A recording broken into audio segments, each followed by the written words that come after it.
Madame, mademoiselle, monsieur, bienvenue à Métro News. Voici les principaux points qui seront développés ce soir. Après le Sénat, la Chambre basse est prête à recevoir ce lundi le Premier ministre nommé Jacques-Guy Lafontan pour la présentation de sa déclaration de politique générale. L'ambassadeur français accrédité en Haïti salue la ratification du Premier ministre nommé Jacques-Guy Lafontan par le Sénat. Selon Elisabeth Béton-Délègue, il est très important que le pays soit doté d'un nouveau gouvernement au plus vite. Guy Philippe était un fugitif recherché par les États-Unis. C'est ce qu'a confirmé le ministre de la Justice démissionnaire, Camille Édouard Junior, qui assume sa responsabilité dans l'arrestation du sénateur élu de la Grande-Anse. Le Premier ministre nommé Jacques-Guy Lafontan est invité à présenter sa déclaration de politique générale ce lundi à la Chambre basse. S'il obtient un vote favorable, Jacques-Guy Lafontan deviendra automatiquement chef du gouvernement. Dans le cas contraire, le président Jovenel Moïse sera obligé de nommer un autre Premier ministre et tout le processus devra être recommencé. L'ambassadeur français accrédité en Haïti salue la ratification du Premier ministre nommé Jacques-Guy Lafontan par le Sénat. Selon Elisabeth Béton-Délègue, il est très important que le pays soit doté d'un gouvernement afin qu'il se mette au travail rapidement. La diplomate en a profité pour réitérer l'engagement de son pays à travailler aux côtés des autorités haïtiennes. Elle a fait cette déclaration ce vendredi en marge du forum sur l'orientation et les métiers au manoir des Lauriers. Je pense qu'il est très important que Haïti soit doté rapidement d'un gouvernement qui puisse se mettre au travail. Je crois qu'il faut donner à la chose politique le temps de se faire. Je veux dire, vous êtes dans un pays où par définition il faut négocier, il faut discuter. Je veux dire, c'est le propre d'ailleurs de la politique. Ce qui est important, c'est que maintenant, je trouve que Haïti a franchi des étapes fondamentales. Bon, elle a un retour à la normalité constitutionnelle avec un renouvellement par les élections, par la voie électorale de toutes ces institutions. Ça, c'est un point très positif. Et puis maintenant, procédure pour ratifier le gouvernement conformément à la Constitution, qui a lieu, je pense, dans un pas de temps qui est tout à fait raisonnable. Donc la France est prête à travailler avec le nouveau gouvernement ? Bien évidemment, enfin, je veux dire, ça me paraît être pratiquement une non-question, ça va de soi. Nous avons toujours été en faveur d'élections inclusives et transparentes qui permettent de donner une légitimité par les urnes aux autorités sorties de celles-ci. Et il est très important maintenant, face au problème, que nous soyons sortis de ce cycle électoral qui a été tourmenté, qui a été compliqué, pour pouvoir aborder en partenaire, en accompagnateur de l'État haïtien, je dirais, les problèmes de l'heure et les défis de l'heure. Le ministre de la Justice démissionnaire assume sa responsabilité dans l'arrestation et le transfert de Guy Philippe aux États-Unis. Camille Junior-Édouard assure avoir fait ce que tous les ministres avaient fait avant lui dans le cadre des accords conclus entre les deux pays. Lors d'une conférence de presse ce vendredi, l'homme de loi est revenu sur le statut de fugitif de Guy Philippe et a affirmé que ce dernier n'était protégé par aucune immunité lors de son arrestation. Camille Junior-Édouard, qui reconnaît le droit des parlementaires d'adopter des résolutions, dénonce toutefois l'hypocrisie dont font montre certains d'entre eux dans ce dossier. Reportage Lucner Garot. C'est la deuxième fois que Camille Junior-Édouard s'exprime sur ce dossier et cette fois, c'est pour assumer son rôle dans l'arrestation et le transfert de Guy Philippe aux États-Unis. Selon le ministre démissionnaire de la Justice et de la Sécurité publique, il n'a fait qu'obéir aux prescrits des accords et conventions liant les deux pays. Il y a une formalité administrative qui est toujours exécutée et exercée depuis 2002 à aujourd'hui.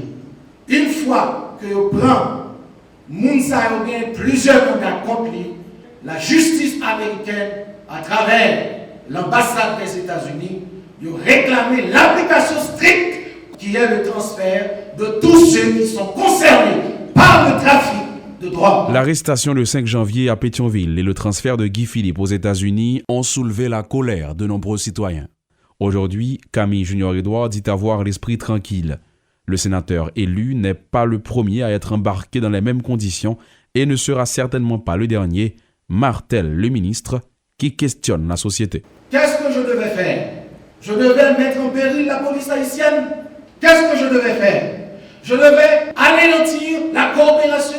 Qu'est-ce que je devais faire? Je devais montrer une solidarité avec les trafiquants? Non! Au nom de l'État haïtien, j'ai agi comme d'autres l'ont fait. Et j'ai agi avec la conscience tranquille. J'ai pris mes responsabilités comme ministre de la Justice et de la Sécurité publique. Remontés, les pairs conscrits ont adopté récemment une résolution condamnant l'arrestation de l'ancien chef rebelle et exigeant la mise en accusation du ministre de la Justice. Camille Junior-Edouard, tout en reconnaissant cette prérogative aux parlementaires, dénonce l'hypocrisie dont font montre certains depuis cet événement. Il faut que cesse l'hypocrisie. C'est soit nous gagnons l'État, qui pas l'État voyou, qui a protégé les kidnappeurs, qui a protégé les trafiquants de drogue, ou bien nous voulons un État de droit. Parce que pas de droit est une politique de poids et de mesure. Le concerné Guy Philippe, il n'avait pas encore l'immunité. Il n'a pas gagné aucune garantie d'inviolabilité le 5 janvier. La colère se lit sur son visage et dans sa voix. Camille Junior-Edouard se lâche sur ce dossier après 3 mois de silence. Ces explications parviendront-elles à calmer les esprits ou Guy Philippe deviendra-t-il celui qui aura terni son bilan personnel présenté comme satisfaisant par le ministre ce vendredi? L'histoire seule aura le dernier mot. L'Association pour la promotion de la famille haïtienne, Profamil, réclame la dépénalisation de l'avortement en Haïti. Dans le cadre d'une discussion sur la problématique de l'avortement dans le pays, le directeur exécutif de Profamil, Gianni De Castro, a indiqué que cette initiative visait à tirer la sonnette d'alarme sur la mortalité maternelle en Haïti, dont l'avortement est l'une des causes principales. Donc je dis là, selon le cadre légal pays, un avortement, quel que soit genre lié, est illégal. Mais illégal jusqu'à quel niveau, jusqu'à quel point. Donc je dis spécifiquement, nous gagnons des experts qui, dans le domaine de plaidoyer, de parler pour essayer de faire changer la loi, pour être capable de discuter sur un aspect bien spécifique de information qui est lié à l'avortement et dialogue qui gagne avec un médecin et un patient autour de ce sujet. Mais ça, c'est une activité, c'est un élément bien circonscrit, bien précis, qui est entré dans le cadre piloge. Ça qui passe aujourd'hui. En Haïti, nous avons un plus gros taux de mortalité maternelle dans les Caraïbes. Et en dedans tout ça, nous avons gagné un avortement qui fait dans des conditions non sécures et illégales, il représente 33% chiffre ça.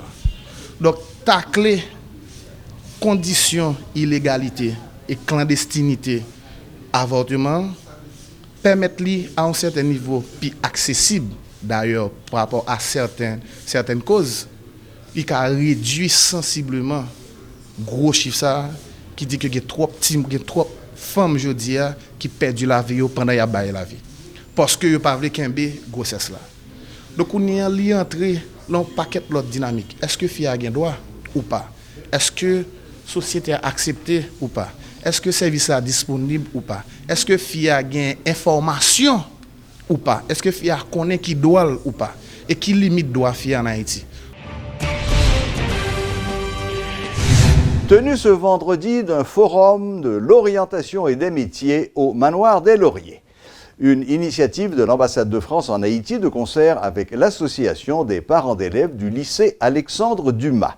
L'objectif de cette activité, qui a réuni plus de 700 jeunes, était de leur permettre d'approfondir leurs connaissances des diverses formations techniques et universitaires offertes en Haïti et aussi d'échanger avec de nombreux professionnels afin de découvrir des opportunités d'emploi dans le pays. Nous sommes sur la grande cour du Manoir des Lauriers, aménagée pour accueillir la 2e édition du Forum de l'orientation et des métiers. Des ballons, des drapeaux, des affiches, des stands, et le décor est planté.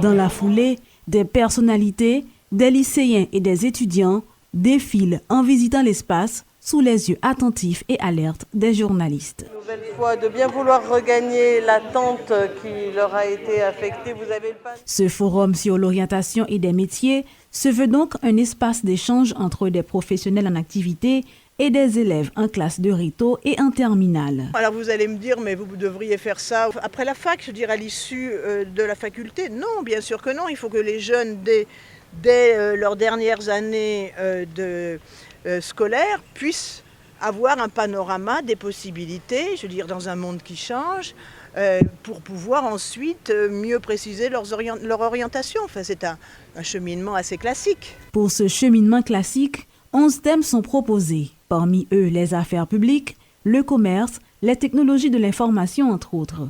Une initiative saluée par des participants qui se montrent très enthousiastes. Personnellement, j'ai étudié la médecine, donc moi je pense à l'aide de forum ça est capable de permettre moi, ouais, si vraiment vrai, orientation moi gagne pour médecine, est-ce que c'est lui-même vraiment vrai qui est bon pour moi? Moi, je trouve que l'activité est très intéressante parce qu'il permet de nous familiariser avec le métier que nous apprenons apprendre plus tard.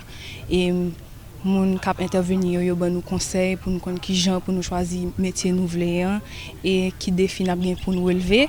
J'aime le droit, donc ça va beaucoup m'aider en ce sens. Ça va surtout m'aider à aimer ou à encore plus apprécier le droit. Je suis sûr que je vais apprendre beaucoup.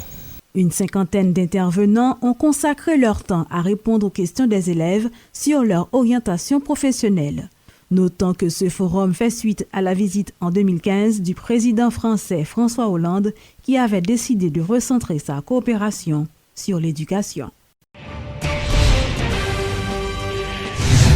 Le centre hospitalier Sainte-Catherine-Labouré à Cité-Soleil fait face à de nombreuses difficultés. Cet hôpital est dans l'incapacité de fournir des soins à la population du plus grand bidonville de la capitale. Ce vendredi, notre collaborateur Éloge Millefort s'est rendu à l'hôpital Sainte-Catherine pour s'enquérir de l'état de fonctionnement de cette institution sanitaire vieille de 36 ans. Suivez son reportage. Sur l'avenue Soleil, en plein cœur du plus grand bidonville de la capitale, se trouve le centre hospitalier Sainte-Catherine-Labouré. Établi en 1981, cet hôpital, jadis de référence, a peu à peu perdu de sa notoriété. Respectivement intendant et président du corps syndical au sein de cet hôpital connu également sous le sigle Chosal, Jean-Claude Polissin et Jean-Joseph Ézéchiel font le point. Parce que depuis les boulos qui remettent l'État à l'hôpital là, tout en c'est pas ONG nous gagnons qui pour faire l'hôpital fonctionner 24/24, il ne peut pas fonctionner. Laisser l'État qui a voué un petit gaz, qui a voué un petit médicament, qui a voué matériel, ça n'a pas suffi pour aider Mounio. Tout a commencé en 1996. La séparation de l'hôpital Sainte-Catherine des centres de développement de la santé CDS a donc marqué un virage désastreux dans la vie de l'institution. D'un centre hospitalier bien équipé et fonctionnant dans les conditions optimales de travail, Sainte-Catherine-Labouré est devenu cet hôpital où tout est exécrable. De l'environnement bâti à l'efficacité dans les services, tout est à repenser, estime pour sa part l'administrateur de l'institution, Édouard Jean-Maurice. L'hôpital a plein de problèmes. Nous avons un problème physique, l'hôpital. Le bâtiment administratif là, après le tremblement de terre là, il n'est pas bon même. L'hôpital là, à chaque averse, il est inondé. Si nous sommes malades, c'est évacuer maladie. En plus des problèmes structurels, l'état de délabrement dans lequel fonctionne le centre hospitalier Sainte-Catherine-Labouré à Cité-Soleil se traduit également par les difficultés pour son administration à gérer son personnel comme il se le doit. Dépourvu d'aide financière de la part des organismes internationaux depuis déjà longtemps, le centre hospitalier Sainte-Catherine-Labouré doit bénéficier d'une intervention de l'État haïtien au plus vite. Parfois, quand les ministres qui arrivent échappés, ils ne viennent là. Ils pensent que l'hôpital là, pas l'hôpital de l'État. L'État a demandé. Ils ont fait visite. Son seul hôpital, l'État dans la Cité-Soleil, c'est l'hôpital Sainte-Catherine. Il faut passer où nous, pour voir comment on a fonctionné, pour voir besoin de nous. En Haïti, l'accès aux soins de santé est souvent un luxe. S'il est vrai que la santé n'a pas de prix, elle a toutefois un coût. et un coût de plus en plus difficile à surmonter par les plus vulnérables dans un pays où 72% de la population vit avec moins de $2 par jour. Voilà, la boucle est bouclée. Merci de votre fidélité. Excellent week-end à toutes et à tous et à la prochaine, même heure, même chaîne.